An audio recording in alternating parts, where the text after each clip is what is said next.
Welcome back. The Canadian Macro Investor Podcast. Daniel Foch here from the Canadian Real Estate Investor Podcast, and Simon Belanger joined from the Canadian Investor Podcast, on which this recording appears on your stream. We're live once a week. Today's Thursday. We're usually do it on Fridays, but summer, a long weekend, etc. Gonna see if Thursdays people are more.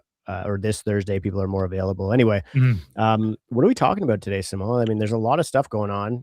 Glad I'm not levered long. One of the 1 in 10 people in South Korea that's levered long the Kospi right now.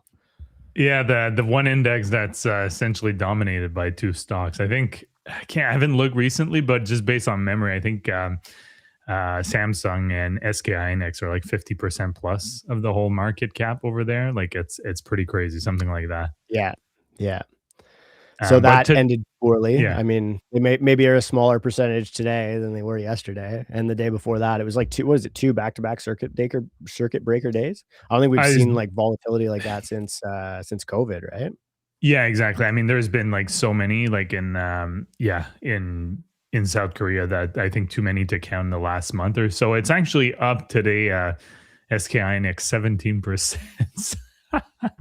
So it's been super volatile. I think semiconductors in general, but we'll get back to that. We'll talk about quite a few things. So we'll go over population growth that may have happened, that has been potentially undercounted. So Statistic Canada coming out with some information there. I know you've been reading on that, so you'll go over that. Some interesting news about Anthropic using some of its clients' data potentially to build competitive products. So something about them looking into developing drugs, which is pretty interesting. Obviously, the FOMC, so what happened with the Fed yesterday, really interesting. A big reason I think that the markets have been volatile yesterday, today as well. And then really, I think the bond markets are reacting, and they're almost challenging Kevin Warsh. So we'll look at that a little bit more. And then obviously we'll also talk about big tech, Microsoft and Meta releasing earnings. Microsoft was up earlier than I check. You never know in these markets. So funny because like every time we do one of these streams, somebody mentions in the comments like still in Microsoft, and then it does.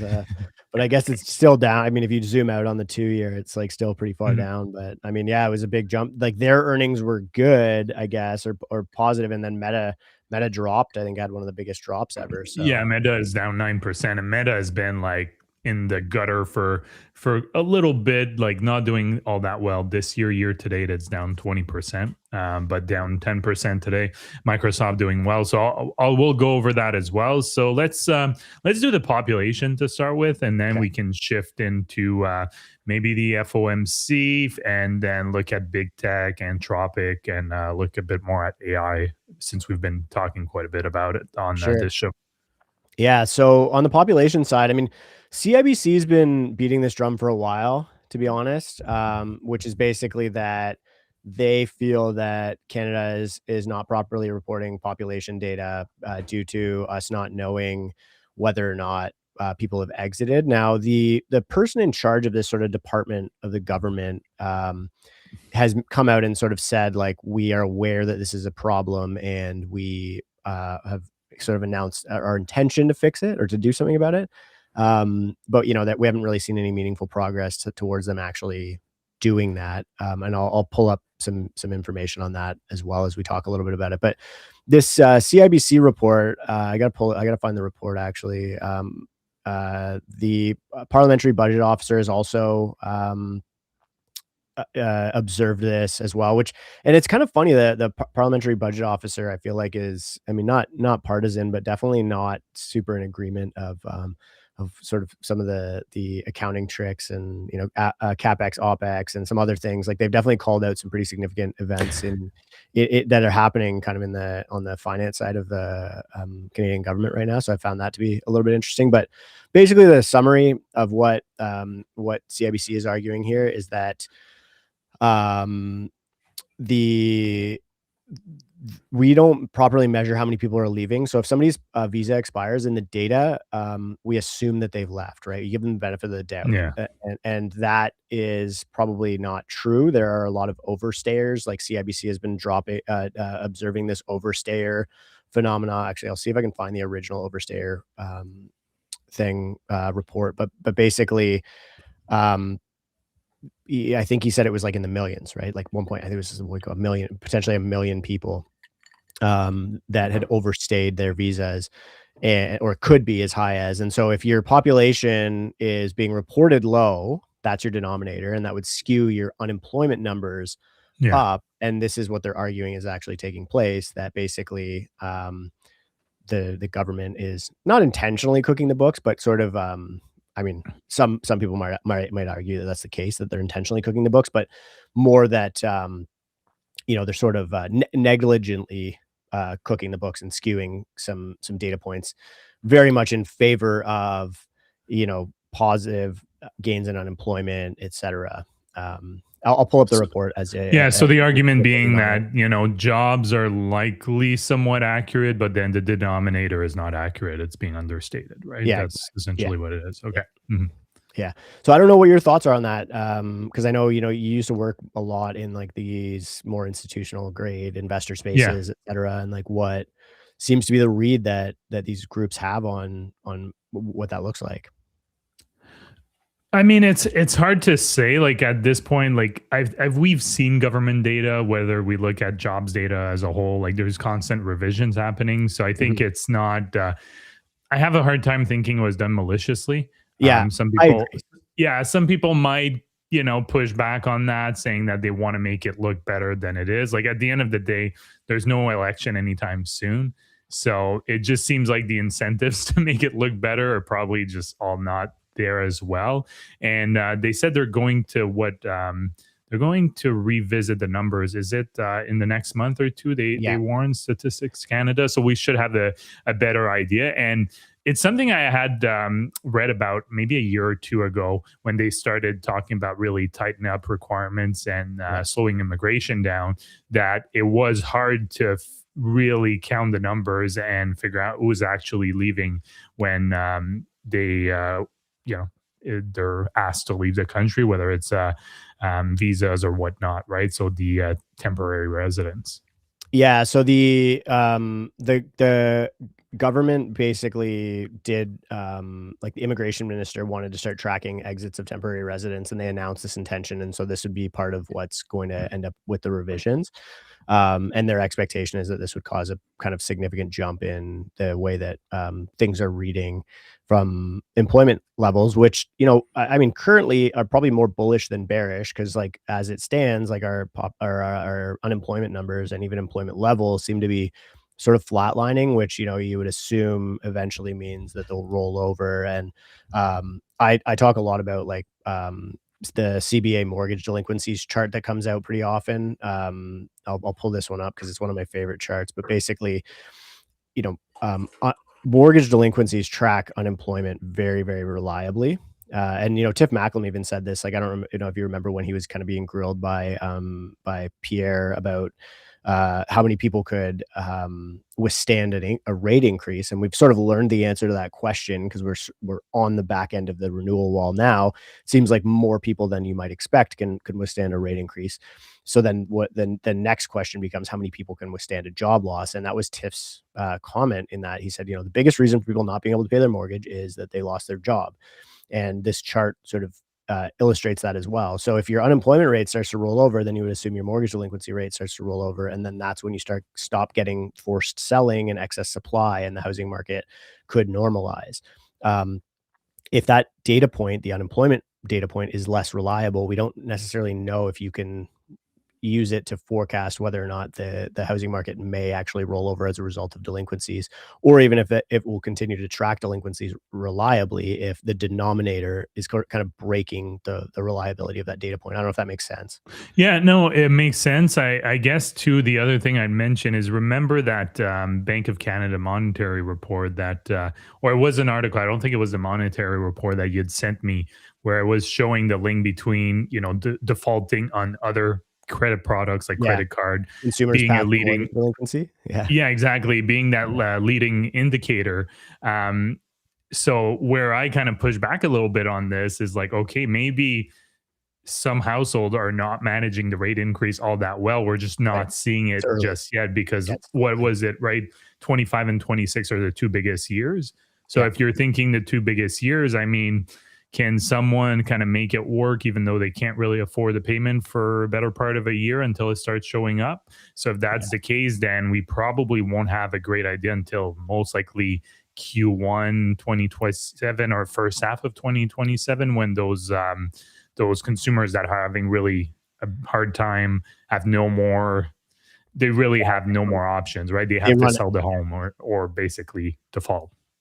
Yeah, 100%, and you can see that playing out in real time in the Equifax data, which I cover on a quarterly basis, but, like, if consumers are already going delinquent on other credit products or if balances are increasing, because that's also, illustrated in the Bank of Canada paper. So, like, if you just examine, okay, like, if I'm in trouble and I'm gonna start going delinquent on my mortgage in 2 years, how is that gonna play out? Okay, well, first I'm gonna lever up all my credit cards and start, being able to afford things, life, inflation, whatever.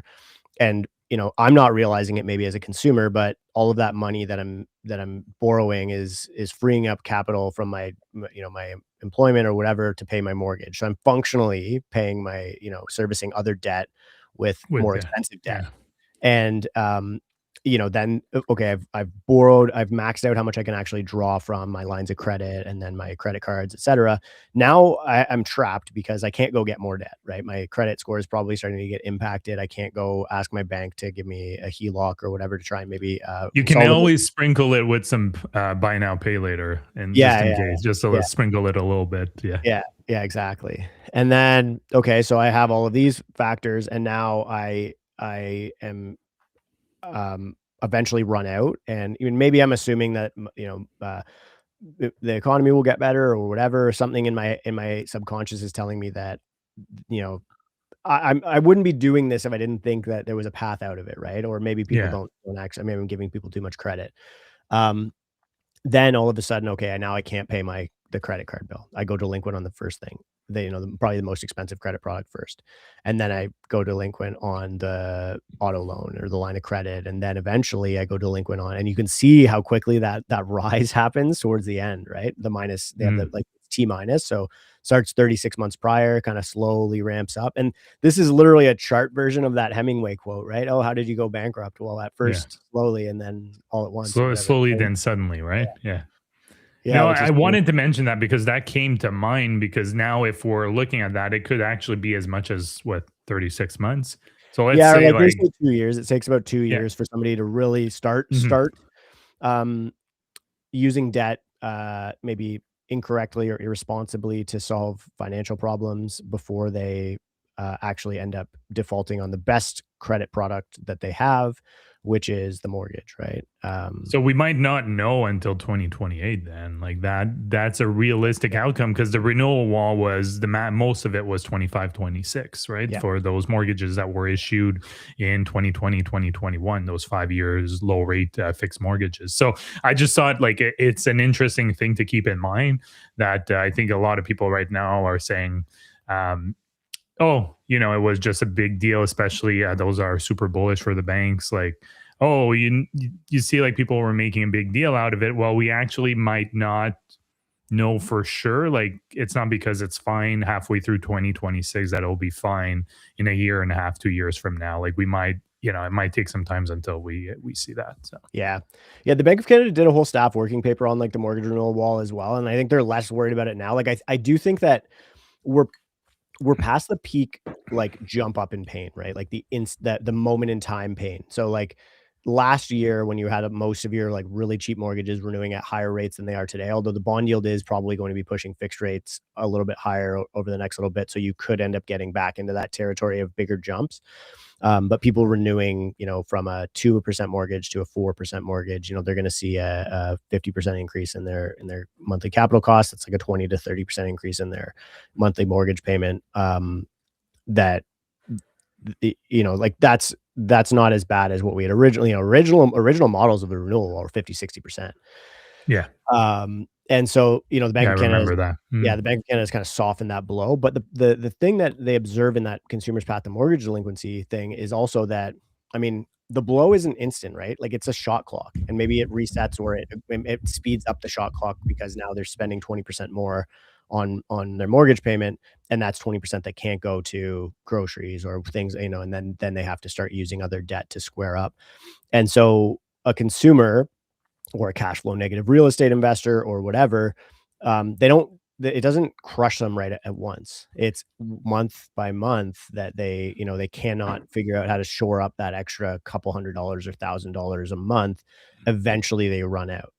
Yeah. And so that to me is, when that 2-year or 36-month process that the Bank of Canada observes in that paper actually starts is when the renewal hits. Uh, Mhm. yeah, and so No, you're that's a good point. Plus, you have zero flexibility, right? If you're in that situation and you get hit with a big bill, a big repair bill, a big house maintenance bill, whatever you name it, these are probably not the people that have a strong emergency fund. So I think that's worth getting to keeping in mind too. Yeah, and I also think that, the exit liquidity is an issue for the most at-risk borrowers. So, like, if you go to the, Equifax data, I'll see if I can find the Equifax report. They're very hidden, but I think I have them downloaded somewhere. But basically, they have a mortgage vintage chart that shows, mortgages.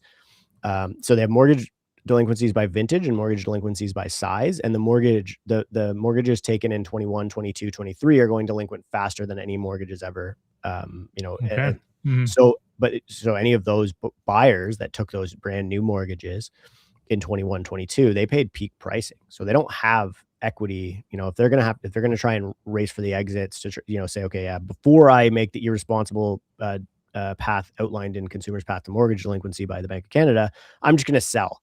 Well, I don't have that option, right? Am I gonna absorb a $200,000 loss or pay the bank, out equity that I don't have to get out of this? Or am I just gonna, white knuckle it through and say a prayer and hope that, the losses that I accrue over that period of time aren't as bad? And most people are choosing the lose money slowly path than the lose money fast path. The thousand cuts path Yeah, versus the yeah, big wound. But no, that's a good overview. Do you want to move on to the FOMC here? yeah, What yeah, came tell me in? about that. Yeah, so it was a really interesting meeting. I encourage anyone that hasn't watched it, who's interested in this kind of stuff, to watch a meeting.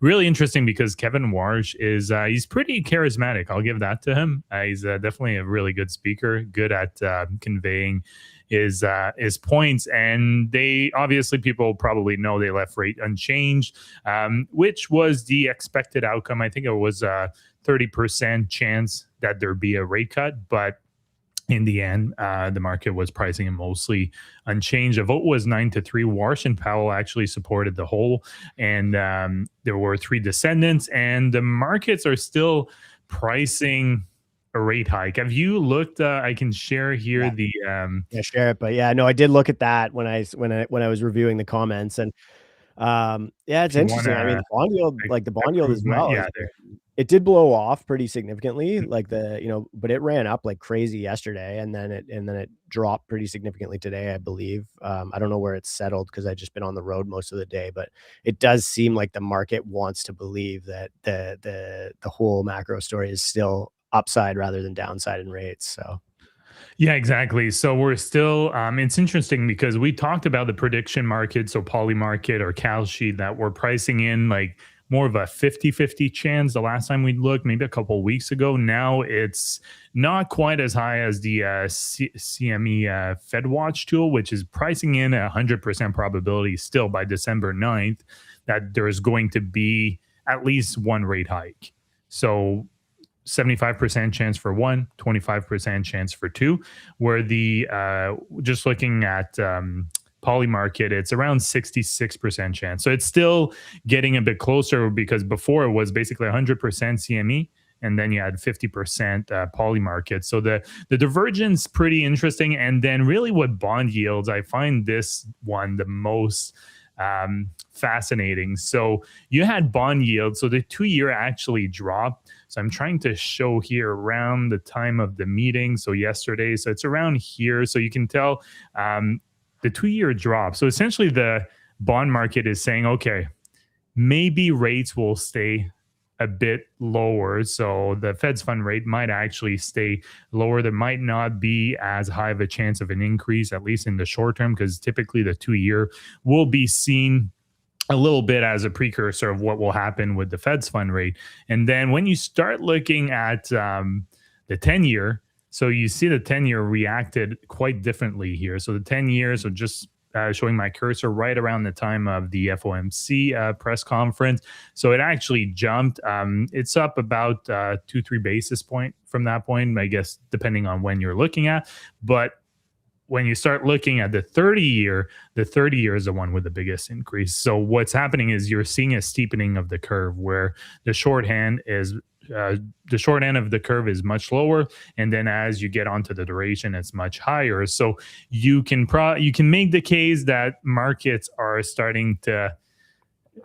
I don't know if it's calling the bluff of Kevin Yeah. Warsh. I don't know how you're interpreting Yeah, it, I but think I don't know if the I don't know if the I wouldn't give it like confidence that it's a call, but more that they're starting to entertain the possibility that it's wrong, right? yeah.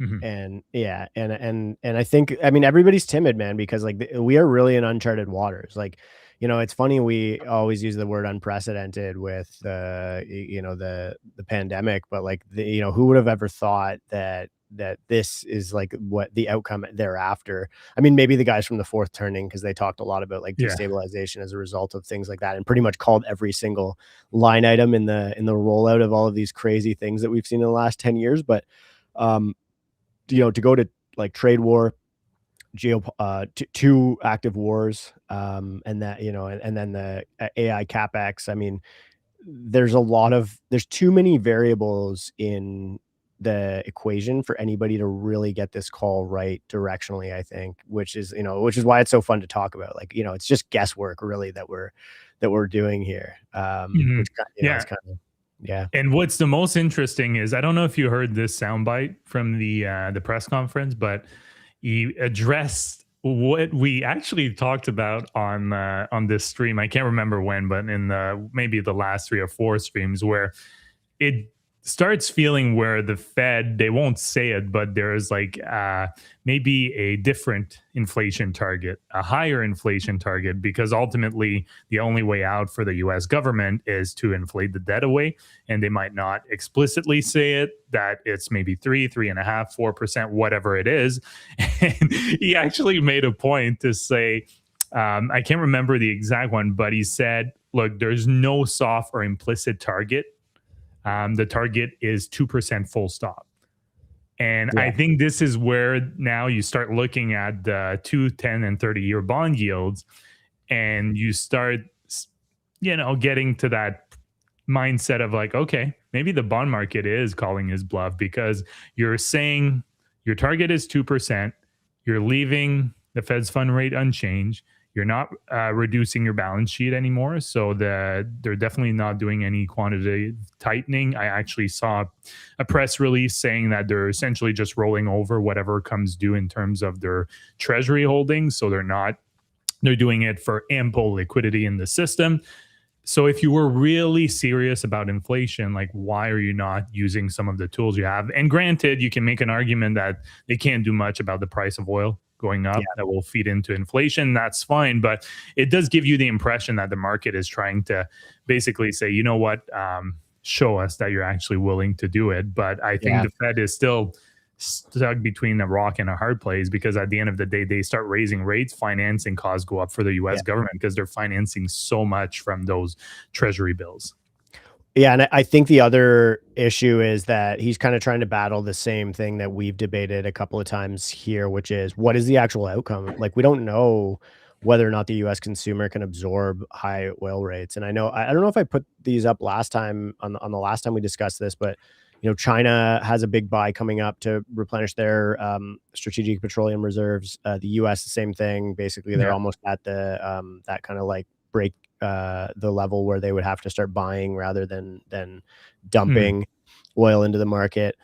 So the question becomes, okay, like gas prices are already pretty reflective of the the sort of market, but further up the or the geopolitics, but further up the supply chain, if producers have to also continue doing that and then prices rise even further, how much can consumers really absorb? And I think that they're really doing the guesswork of, I mean, I think that it's a pretty binary outcome. Like I don't think there is a middle of the road outcome. The outcome is either consumers can find a way to absorb these costs and it becomes cost push inflation very quickly. Well, and that's an inflationary situation that the central banks will unfortunately just have to play with other areas of inflation using monetary policy. So, maybe trying to slow down this AI capex insanity, or, again, debt becomes more expensive so that they're cooling the economy, and they're not playing with the oil curve at all, or the impact of oil or cost push inflation, but they're exacerbating the pain, economic pain, and slowing things elsewhere. Or door number two is kind of the bear case, and this is sort of the one that I think is, I mean, not that inflation or stagflation is a bull case at all. I think neither path is good, unfortunately. But the case that consumers can't absorb these costs at all, which is, I don't know, based on the consumer data that I'm seeing. I mean, you're starting, I think groceries, et cetera, like airfare is another one that to me like stands out because that was instantly priced into airline Yeah. tickets, and people are Mm. spending immediately less on those things. But if your consumer starts spending less, then you have demand destruction, and then the more likely path is actually the kind of recession, right? And then that would give us, okay, rates are lower. I think they're just probably just going to hold until something breaks in either direction, to tell you the truth, which, most central banks tend to be reactionary. Canada, especially because we sort of have the currency protection, et cetera, which I think we mentioned last episode that they observed in the monetary policy report as a risk that they're paying attention to. But I feel like it's just like it's a stalemate right now until they have some data. And so it's fun because you can watch the data of like, okay, this feels like it's steering me more down the recession path. Okay, this one feels like it's steering me more down the stagflation path. Mhm. Yeah, no, and the other thing I wanted to mention is US dollar. Mhm. Definitely went down following the FOMC. You can see it if you're watching the live here. You can definitely see the drop, and the Canadian dollar did strengthen a little bit compared to the US dollar. But I think you're right. I mean, I think we're seeing at some point the consumer will be tapped out. Airlines is a great example where they started adding those fuel surcharges when that happened. I mean, we talked about Walmart some weeks back, but you're hearing it, and that's something I do with the Canadian Investor podcast. Just listening to earnings calls, you're seeing more and more businesses that are essentially saying, like, "Look, we just cannot increase prices as much as we'd like." And one of the easiest example I keep giving is if you start looking at Pepsi that owns Frito Lay's division, so Lay's chips. I'm not a big eater of chips. I don't know if you are then, but Yeah, when I don't mind sometimes, chips. yeah, like, I mean, I try to be healthy, but we'll buy chips once in a while. And I kid you not, I have not considered buying brand name chips in a very long time because the price is ridiculous. It's twice the price as the store brand, and I can't really tell the difference. And I think Frito Lay's or Pepsi has essentially said they have to discount some of their products because they're essentially like not selling, because consumers are starting, when they have, when you're starting to pinch for money, you're going to look for a cheaper option, you're going to look for a substitute.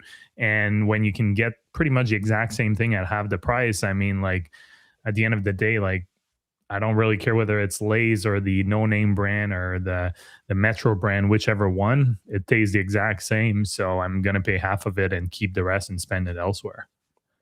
Yeah. Yeah, I guess so the question becomes like what indicators, what industries do you pay the most attention to determine if that's the direction that we're heading? And I guess like groceries is an interesting one because usually that's one of the I mean, they're pretty inelastic, right? Like Yeah.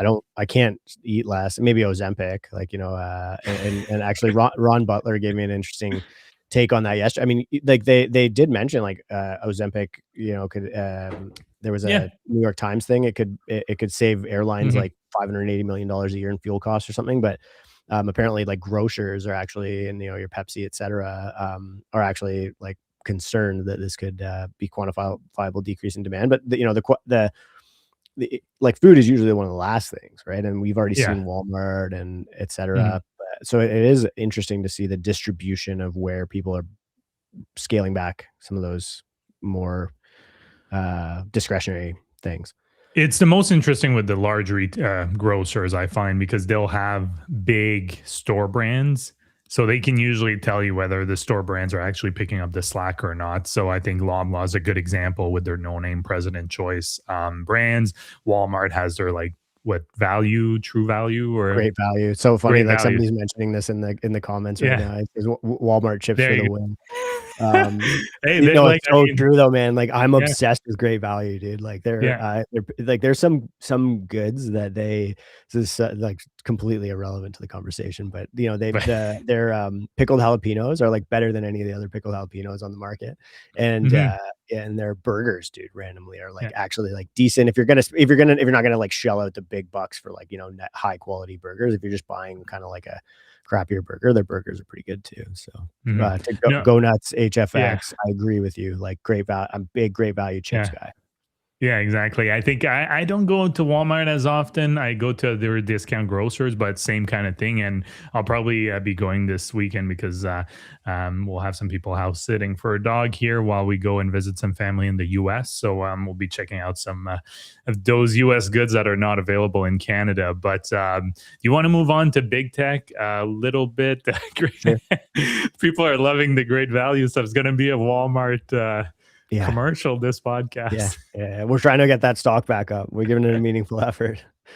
Yeah, let's um talk about big tech. I mean, like, I know, I think I don't remember who, it's Stuart Sulfur, which, by the way, Stuart, I apologize. I was trying to respond to your comment and I accidentally gave you a timeout on YouTube. I think you should be, the buttons are like so close together, man. This is like, this is the first problem I've run into with Restream so far. So, um, I hit the wrong button, but you should be able to comment again within 5 minutes, apparently, which I think you were 5 minutes ago. So hopefully you're still here. But yeah, oh yeah, he is. You know, the Microsoft yeah, thing, and then also I think it was like Microsoft, Meta, and Braden and I were even talking about this on Twitter earlier. You know, it's like, why are these companies even playing in the model space, as that is becoming increasingly yeah, commoditized? But what's happening here? I don't like, I'm, you know, as the yeah. resident real estate guy. Yeah, no, I mean, it's been really interesting. So Microsoft and Meta reported yesterday. We had Google last week that we talked about. And if you haven't caught the podcast this morning for the Canadian investor, Dan Ken and I did a deeper dive on what's going on with Google and some of the reason why it's on the drop. But essentially, really good quarter from Microsoft. Revenues were up big, 18% for a company as big as Microsoft. Cloud up 27% and Azure up 43%.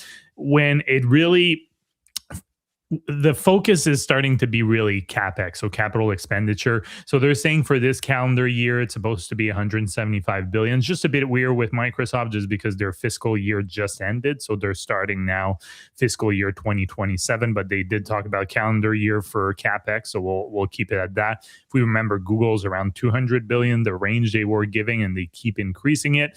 They expect capex to be higher next year as well. And what's really interesting is the chart I'm showing here is essentially it's free cash flow, but I really I like to show it like this because sometimes free cash flow gets oversimplified. So you have cash from operating activities, and then the downward one is the capital expenditure, so capex.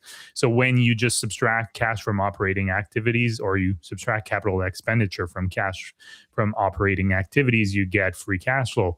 And this is just a really good visual because you can see, okay, Microsoft's actually doing pretty well. They're still free cash flow positive. So what it means is just they're generating enough cash to pay for those massive investments that they're doing. Contrast that with Meta. It's a pretty good contrast that you start seeing with Meta here, is that Meta, you can probably see the writing on the wall that free cash flow has gone to a crawl, basically. So I wouldn't be surprised that next quarter it falls negative, just like Google.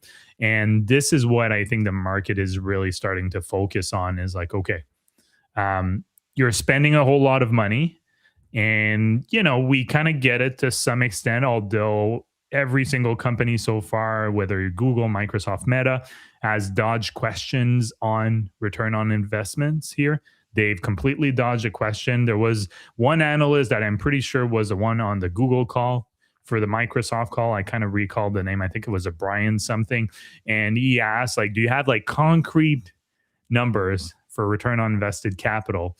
And they just couldn't give him an answer. I think it was on the Microsoft calls. So it is something, it is something of note because they're investing all that money and you're still trying to figure out whether it's actually going to be a good investment or not. And rightfully so. I mean, when you're investing 175 billion a year, 200 billion in a year, you'd want that capital to, you know, to provide some return on investment. And it really comes down to two things. Either they don't know, or either they have a range, but it's not great and they don't want to they don't want to share it, which both things are not really great when you're an investor and trying to wrap your head around all this spending. And then if we get back to Meta to compare it to Microsoft, because Microsoft is up big on the day, I think 15% the last I checked, and Meta is down 10% or so.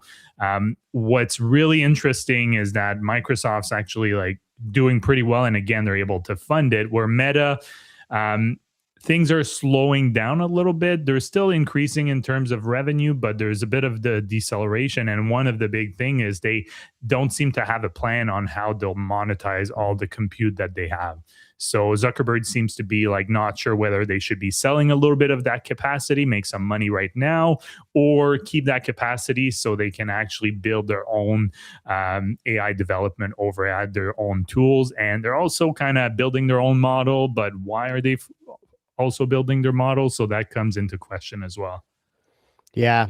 Yeah, and I think the easy answer on the models, like from a logic perspective, is they like these businesses, as they want to eventually have like the best and most reliable model, they would rely on user inputs and inference data. So like to make their models better, but they shouldn't be developing their own models from scratch now that Kimi K3 has come out and it's fully open weight, and that you should build on that because it's about as good as the frontier models like Opus 5, and I'm sure that they will. Like I think we're just early in the cycle. They're probably all Yeah. training on those weights now. um if it's comparable to so fully open weight, so you can go and basically download the ability to create that model. You need a massive amount. I think you need 500K worth of Blackwells to run it, and they would be using millions of dollars worth to run it harder. But so now let's say they just got a head start on actually building the base of comparable models to GPT 5.6 and Opus 5 and Fable and whatever, because of Kimi. That then the question becomes, okay, well, if we hand this model to our users, it's going to cost us the same to run it as our own in-house model anyway. And now we get these inputs, what are users asking it for, and their satisfaction levels with the outputs.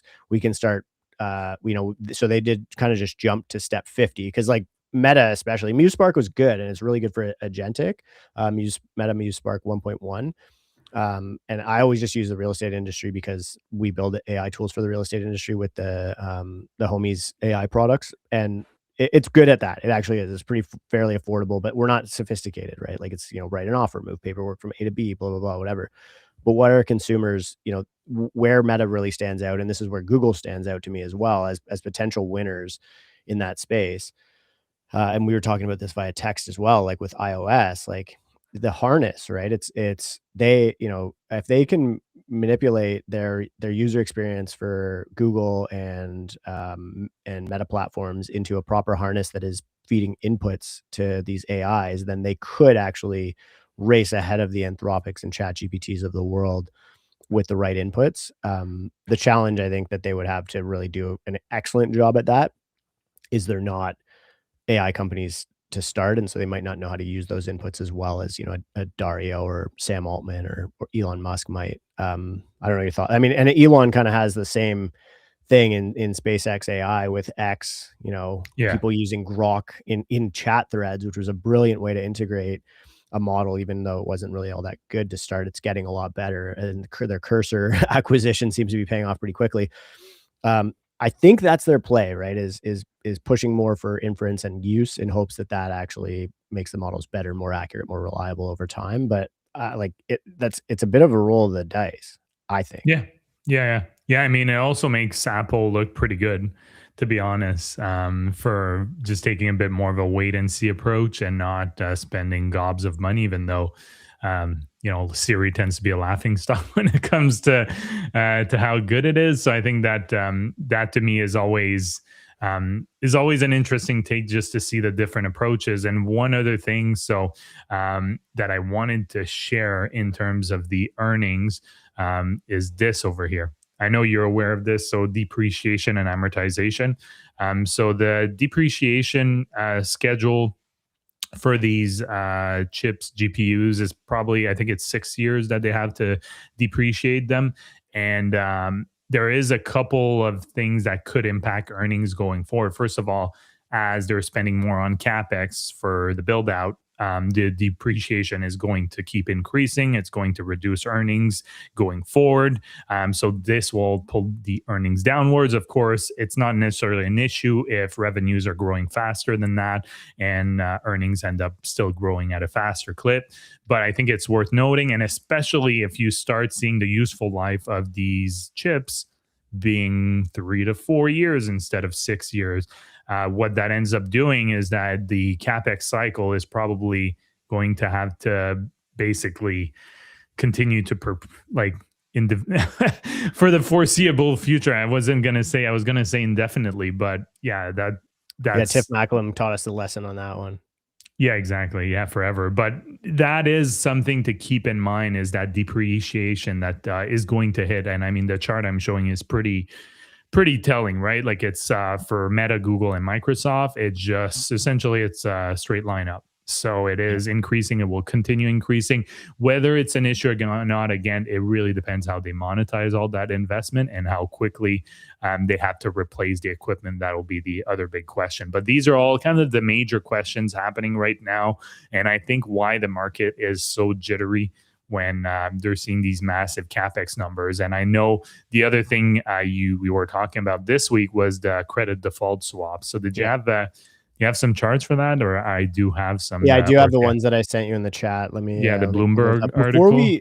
Before we jump over to that, because there was a question in the threads here from Mr. What to Do Today that says, asked if we were talking about tariffs, and there is a couple of developments on the tariff stuff, like the bridge deal, Yeah, mhm. the wildfire beef, The and he wildfire sort of tariffs. just what's that?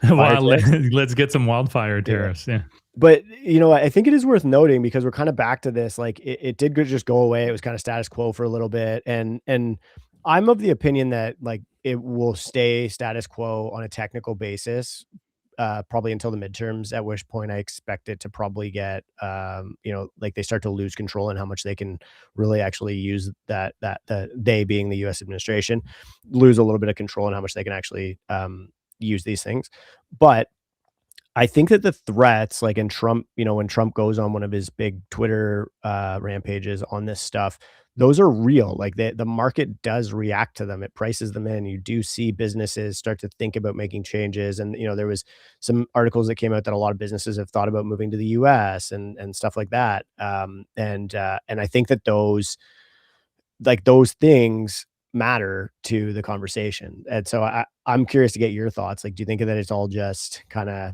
political theater and not like and functionally irrelevant, or is this actually like I don't know if it's a real risk long term, but I think that it's a short term risk, and just that it introduces more turbulence to the market and businesses do respond, even if like nobody's necessarily taking it seriously, but they still kind of do adapt their business decisions as if like, oh, yeah.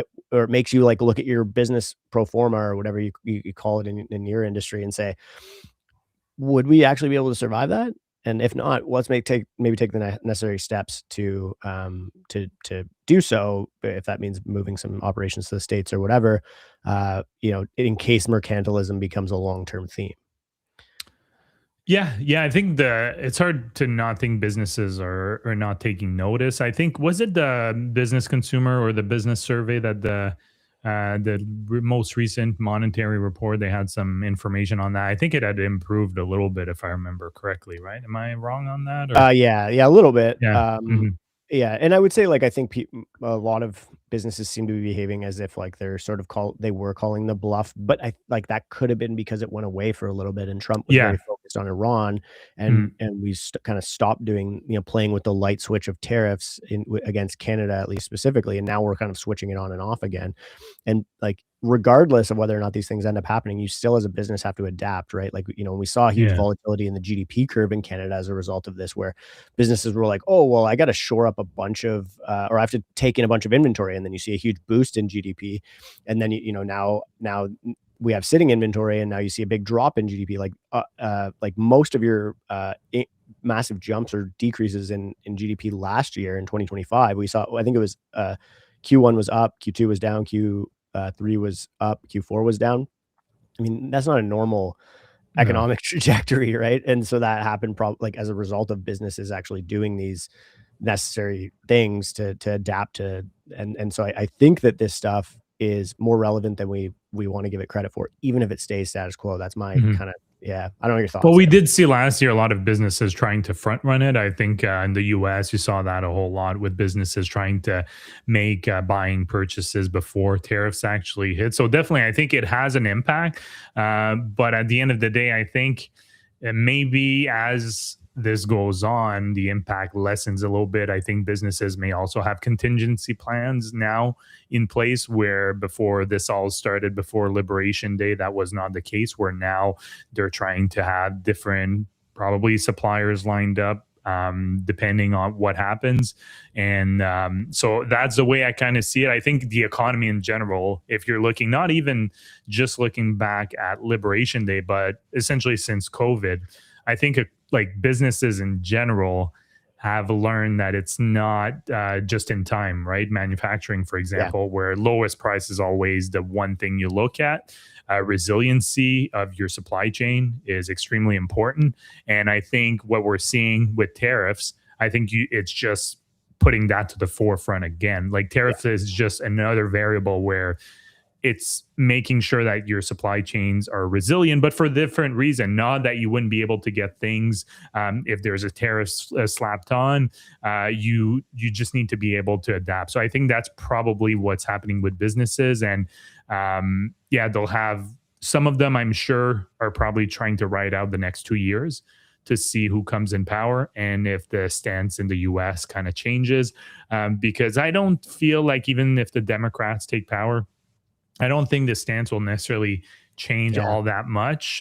It may change towards Canada a little bit, where That's it what may that be a, Yeah. yeah, But yeah, you it did may be like, Biden's softer a good towards example, Canada. right? Yeah. Because we've Mhm. had it, like, we have a comp. Like, yeah, it was a little bit less aggressive, but, like, we do have a comp of Trump starting trade war with China, and Biden did not get rid of those, because why would he? Like, somebody else had already owned the reputational damage of the issue, and it's still actually a long-term strategic move for them. So I agree, like, and I think this is what the market is kind of saying is, yeah, maybe mercantilism, I think that's the right term for this kind of type of Yeah. economics, is Yeah. maybe that's actually like, it seems like Americans kind of are behind this.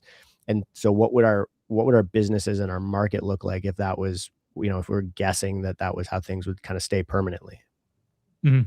Yeah. I really don't know. I mean, I think it's easier to sell to Americans that, it's harder to sell that Canada's a big bad Canada versus selling, we have to confront China. I think that's much easier to sell because even though, um, sure, there might be some products that are produced in Canada that could be produced in the US and onshoring and all that stuff. At the end of the day, the Americans and, the Rust Belt, it didn't really get affected by Canadians taking their job. It got affected by Chinese worker, Chinese companies, or companies moving to China to produce these goods. That's what affected them. So I think it's going to be interesting. I feel like a lot of companies are probably, at least in Canada and Mexico, are probably doing a wait and see approach to see if there's going to be a softening stance against the closer trading partner. Because at the end of the day, I don't think the Trump administration is stupid either. I think they just probably want a better deal, but they also realize that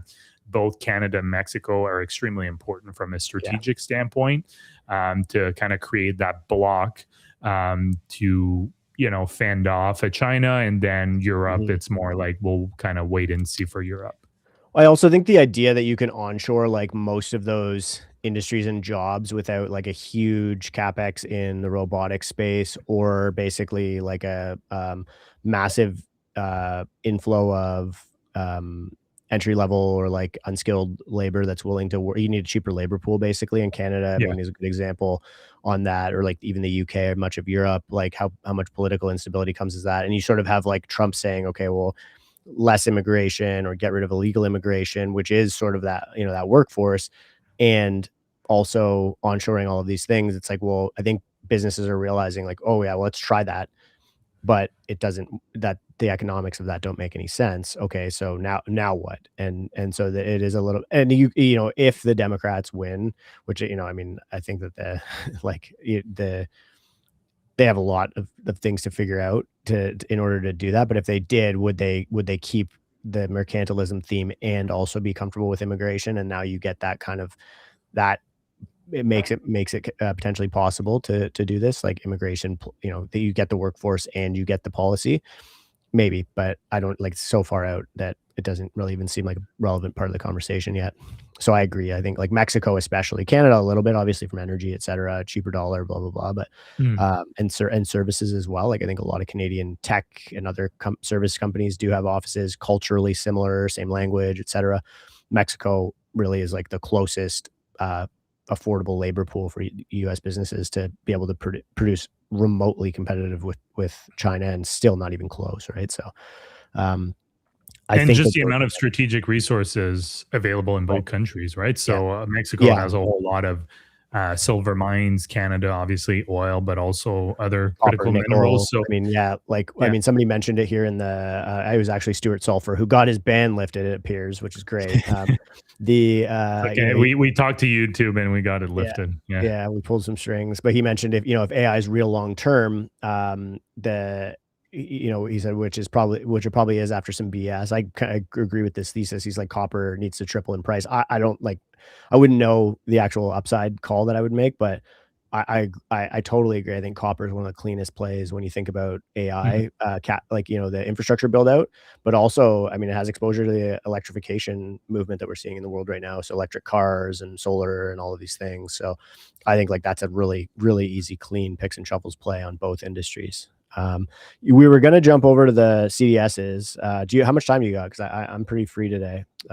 Yeah, we can do another 10, 15 Okay, perfect. minutes. I might need to go to the washroom quick, but that's That's okay. all right. I can go on a big, big rant if Well, you I just if want you to just kind of post one thing before you go, just to show that regarding the copper comment. Oh, yeah. So this is a really good chart. So what I'm sharing, if you're listening to this to audio, it's a chart showing U.S. versus China total electricity generation, and basically, you saw where they were almost pretty much even in 2010, and then you just saw China like go straight up hockey stick almost, right, like right up into the right, that the electricity in China now it's more like I think it's 2.5x what the US is generating. So just Mhm. to go to his point that if you want to increase that electricity generation, it's not only building power plants, whether it's nuclear, gas, whether it's other types of renewable energy, it's also building out the grid, right? And copper is required for that. So I totally agree that if you want AI to really keep growing, you need the electrical infrastructure to grow. And I thought that chart was just a really good way to Yeah. expose that. Yeah, completely agree. Yeah, if you need to go pee, I'll do my rant on Anthropic, kind of jumping into the drug space, which I sent you over, and I think we mentioned at the beginning and didn't really dive in. I think I derailed the conversation, like the question that you asked me on that. But basically, so this news came out. I'm gonna pull up the proper thing here. Give me a sec. Um, where basically Anthropic is kind of getting into the drug development space.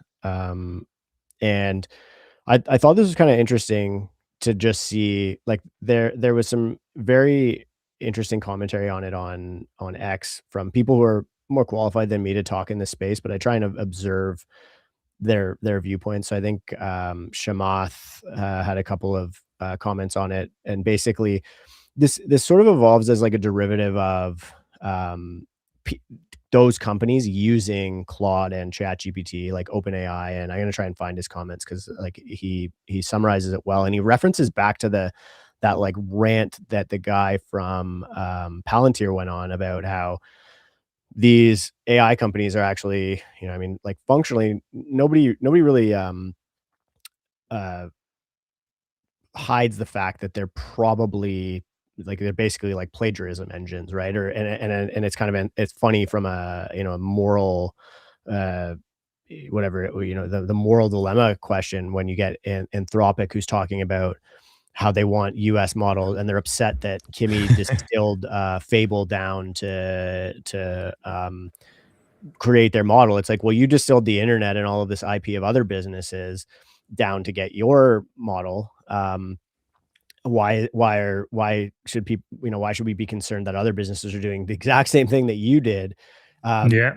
and so you basically have this you're starting to see it play out, and like the easiest way to look at this is they're just taking the highest bounty, bounty being like what industries are most lucrative for us to start actually replacing, um, and they're moving down. So, you saw a while ago, like OpenAI. Let me see if I can find the post, but OpenAI hired a bunch of like old Goldman Sachs juniors, right, to start. I gotta find it here, but they basically um, they hired a bunch of like junior analysts from Goldman Sachs because so they're like, okay, well, we're going to attack investment banking because that's obviously lucrative place for us to deploy AI. So they're starting with like the most expensive industries, and then Yeah. what's the next most expensive industry after after investment banking where you would deploy AI?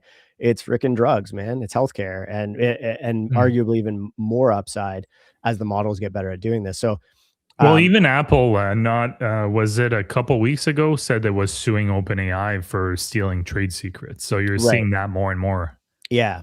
Yeah, and I think, as it circles back very, poetically to the inference conversation that we were having earlier, which is, um, as these model company like, this is why Meta and Google, like, are developing their own models because if they're using Claude or, ChatGPT, they're not the ones being able to gather the inference at the same level as those models, and that's the real value as they can start kind of encroaching on other industries from the intelligence that they've functionally I don't wanna say stolen because people willingly hand the information Yeah. over, right? But, um, But it's again, they're yeah, not, I'm sure they have a long disclaimer saying that they can probably do this kind of stuff, but they're getting into, I think, kind of tougher waters because if companies start seeing this, like if if I'm the CEO of a large company and I see this kind of stuff that's starting to happen,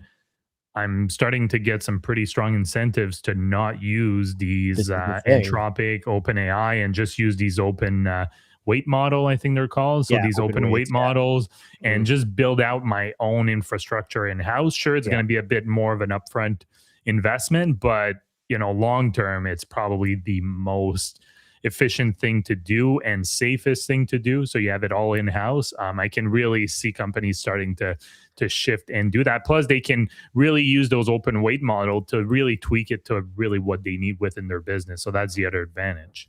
Yeah, so I would say again, the easiest comp that I have is just the industry that I'm in and that I fortunately build AI tools for that I can kind of give some examples, but there's a couple of like of layers to that. So there's what you just described, which is like, okay, let's take possession of the infrastructure, which is is not easy, and this, you need people who are experienced in the space, you need computer scientists, etc. Um, or there's the idea that you start to see the regulatory environment involved. So, like you mentioned, their end user license agreements do say that they're allowed to do this. So you agree to do this when you're at work and you fire up your Claude and you know uh, punch in a bunch of data from your work to ask it a question, and now it has that data. You can in both ChatGPT and Anthropic check a box that just says, "I do not give you permission to train on my data," and industries who are concerned about this stuff, and rightly so, as a result of some of the things that we're seeing, need to be having that, the you know, be considered. Like my industry is a good example. Okay, so real estate professionals, we interact with client data every single day, and legally, I'm not supposed to put MLS data into a model. I'm not supposed to put client contracts into a model, lease applications, financing applications, all of your, T4, whatever, payment, whatever that you would use to apply for a lease or for a mortgage, client contact information, et cetera. I am violating the act that governs my industry by doing that, by using AI, a personal AI account to do that. Yet 95 to 99% of the industry is doing it. So why can I go ask Claude for a home evaluation today? I'm just using my industry as an example because it's easy, and I think a lot of people Yeah. understand it too. Yeah. Why can I go ask Claude for a home evaluation and it has up-to-date comps, up to the minute comps, right? Like all of the data that it shouldn't have because of the real estate board. Well, because people are using it improperly. And the cat is so far out of the bag that these industries, like the screen share that I had up before was a white paper that we wrote, um, to present to some real estate boards who are asking us about this stuff. How do you build retroactively a compliant system? And the reality is you have to make but it's like, so for us, it's because real estate boards are really, really feeling threatened by this as an example, because Yeah. their entire business is built on information asymmetry. Honestly, like, I mean, if we, Yeah. Oh yeah. and so if they have access to data and now these models have better access to data, their customers and the consumers who pay their realtors, uh, for access to that information asymmetry, start, have valuing their business model less. Huge risk, obviously. So how do you fix it? For my industry, it's not that hard because all you have to do is make it, um, easier for professionals to use your infrastructure to call on that data in a safe way than their existing format, which is, copy and paste a link to realtor.com or realtor.ca and say, go scan this and then give me the results. Um, Instead, you would give them like an API or MCP where they can actually access their up to the minute, board data, and those calls are all protected. Not that hard, but and then, you can allow realtors to build websites on top of that coding agents can manipulate, and this data is safer. Some industries I would imagine is probably a lot more difficult, but in Mhm. mine, it's not that hard. The question is, these are all archaic industries at best. Like most of the people that we present to at these organizations are, have gray hair, they're older, they're, even their original systems, and the medical system's a good example, looks like they're running on Windows 3.1, right? So they're not gonna jump to the Good thing bleeding I edge of shaved tech. and I'm not showing my gray hair, but Yeah. keep going then. Yeah, or yeah, but, they're not gonna jump, they're not just gonna willingly jump to the bleeding edge of technology, on a whim because some guy told them that it's the only way to protect their business model. So Yeah. this is where I think that you're, and I frankly think, with respect to a lot of these industries, that they are going to be very much nailing their own coffins as a result of doing this. I mean, to circle back to Google, and then I'll leave it here. Google is already starting to encroach on this, my industry, by starting. They've said we're going to start presenting real estate listings on Google. So they're moving up the supply chain of, well, why are we giving this click to Zillow for their SEO and letting them sell the lead to a realtor when we can Yeah. just do that? Um, I there's millions of examples of other industries that have the exact same phenomena. No, that's a great way to put it. And I love that you used an industry that you like. So it put things into context. And I think you'll probably see large corporations probably adopt a bit of a different approach because they'll have the resources to do something in house. And especially when you think about pharma, if we get back to that, you're talking about massive companies, and it may be too hard for them thinking they have thousands of employees that will use AI to try and gatekeep with a OpenAI or Anthropic model, and it would just make more sense to just foot that upfront bill and just build something in house and have their own, computer engineers and scientists Mhm. that are like working on that, because for them the increased cost will be much more valuable than a potentially kind of existential threat Yeah. of a competitor like Anthropic or OpenAI. Yeah, for sure. The challenge is not just cost, but agility, I think. Yeah. Like, Mm. to Yeah. do every like, we build this stuff, we train small language models, and we've played around with our own hardware to make it more possible for us to own that part of the supply chain, for our customers, which are real estate professionals using AI to do their jobs, right? Which about McKinsey estimates about, like, 45% of what a realtor does can actually just be completely automated away by agentic AI. Um, the process of like, set aside the hardware side, because like, that you could technically spend that away. It's setting up the model properly, and reallocating the weights to be tailored to your industry, which, I think there's a case to be made for small language models actually being a very compelling thing in the future, as we start saying, okay, well, I'm not going to ask ChatGPT because I have I'm on the train on the way home from work, and I don't want to, go into my company's laptop infrastructure and blah blah blah. I just want to fire off this quick question.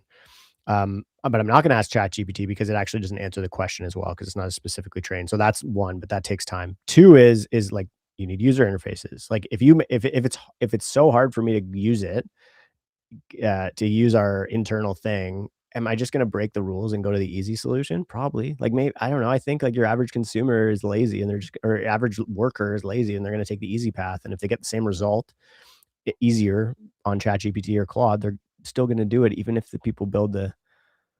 Oh, you're on mute. I don't know if your mic got unplugged Oh there. So yeah, yeah. I didn't want the desk to like or be the heard, au but yeah.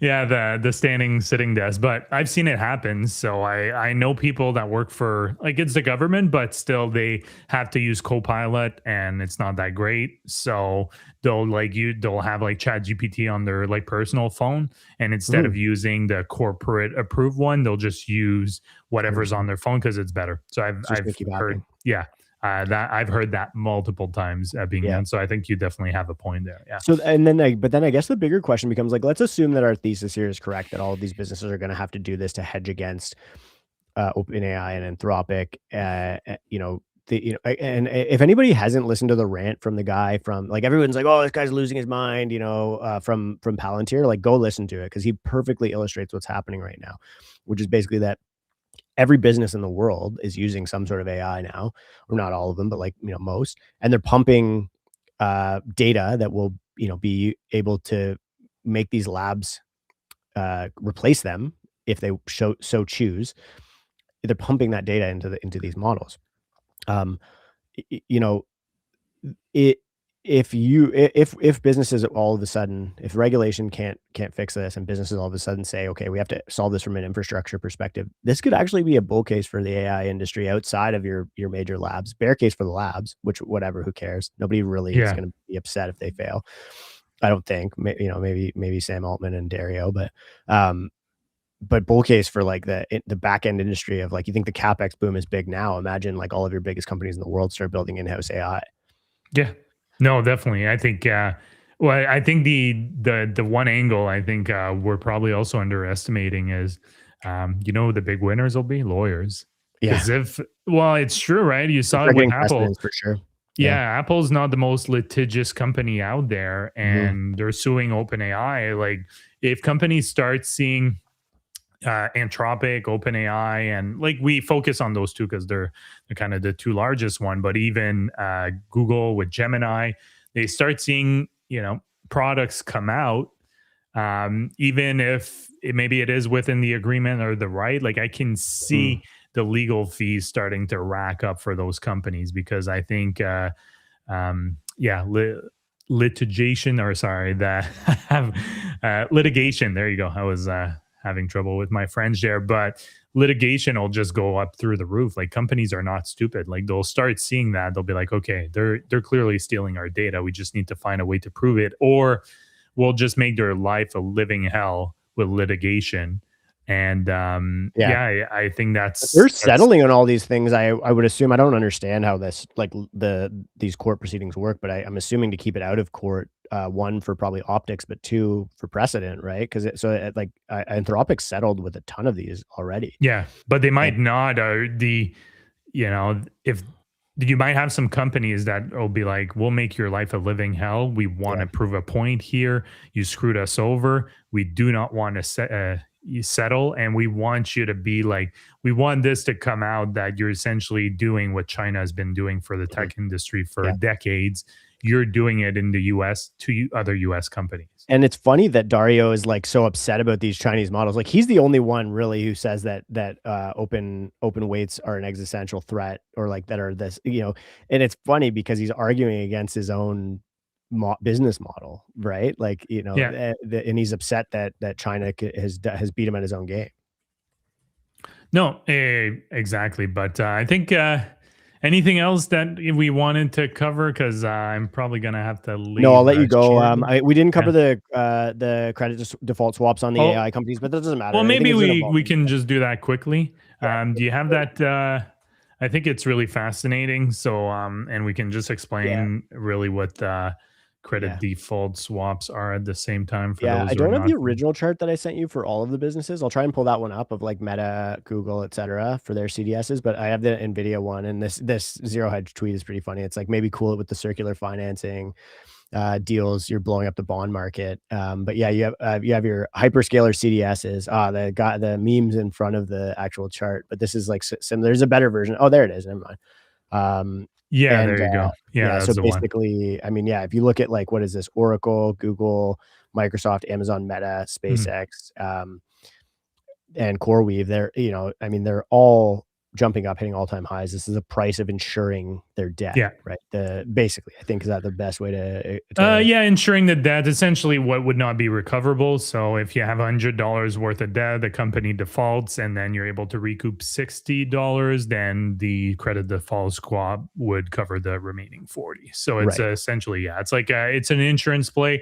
The higher it rises, the more markets are saying, okay, there's starting to be more risk associated with that debt, and the cost of insurance is rising. So it is really interesting because especially when you look at the bottom names on the chart here. So I'll try to kind of go with the colors. So Meta, Amazon, Microsoft, Google, I guess would be the main ones here at the bottom of the list. They were always typically seen as the top of credit quality, right? They had so much cash on the balance sheet. They were generating so much free cash flow. I think Apple had a decent amount of debt on the balance sheet, but they essentially took on the debt like years ago because it was so cheap to take it on.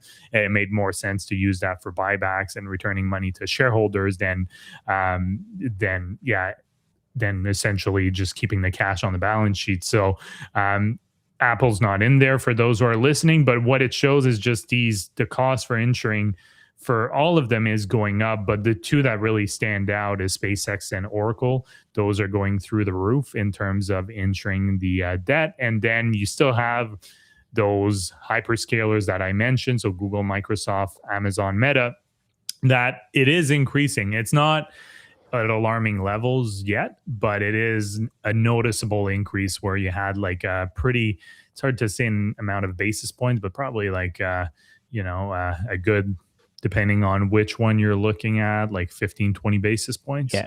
Yeah, well, I mean, yeah, like, if you look at the SpaceX, I mean, SpaceX obviously a big jump because they Mm. IPO'd in kind of bad timing, but, that's 100 bips, it looks like, and that, or, 70 bips. I'd say they IPO'd at good timing, but that's just, Well, yeah, they did in the race to not yeah, be the second or third, to get lab. equity. Yeah, Yeah, from an equity perspective, for sure. Yeah. for sure, yeah, and then Oracle, yeah, I mean, Oracle's what, a jump of 50 bips, right? I mean, most of the other guys were kind of range bound, and Mm. so their actually magnitude of jumps might actually be larger, but, yeah, I mean, it's interesting to see, right? The market's basically, like, starting to say, "Hey, I mean, maybe this is scarier than we thought," and they're starting to try and price in the risk, right? That's what insurance rates do. Like, that's what literally you're watching the actuary, the cost uh, illustration of the actuary inputs that are going in here evolving in real time. So I think this one will be interesting to pay more attention to, but um, curious to see how it shapes up. Anyway, I know we covered a lot here. So anything else you wanted to add before we wrap it up? No, just the last thing I'll Oh, show yeah, is cool. just you can see the Oracle's debt just kind of Yeah, rising yeah, pretty significantly. And Somebody's gonna blow up, man. Like somebody, like I think that there will be like a Lehman Brothers moment from this, and I think we're still early. Like I actually really do yeah, think we're still early. Like when we talk about the AI bubble, we saw those big stock drops, and like Twitter makes it feel like this is a global financial crisis, but like the reality is, yeah, like they most of them all have bounced back already. But I think there will be a Lehman Brothers moment at some point during this kind of like this bubble, but I do think it's a lot. I think we're a lot earlier in this trade than most people think. I mean, you're just at the start of the capex cycle. yeah, yeah, So just, yeah, yeah. I think that's a good way to end it.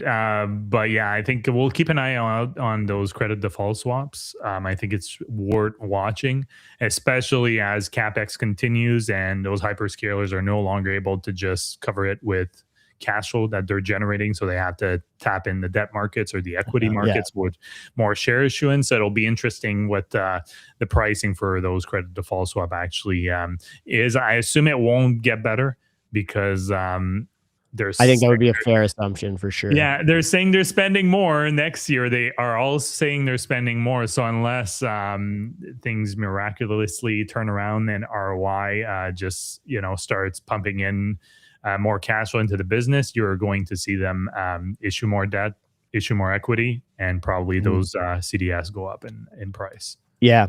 Yeah, I think the other one is like at a certain point they have to monetize this, and it's like when at a certain, I think when you get to IPOs, et cetera, SpaceX being a good example, like investors start to say, hey, we're maybe hoping that this, or we maybe aren't as confident in the business model as we originally thought. Maybe could you guys go try making some money, and that pressure could also kind of change things pretty materially because the demand curve for AI it is very unclear because it's being subsidized right now. Yeah. So good way to end it. As Jerry Maguire said, show me the money, and Yeah. then your stock will go up. So thanks everyone for Cool. tuning in. Thanks everybody. We'll get the next one scheduled ASAP. Thanks for keeping the comment thread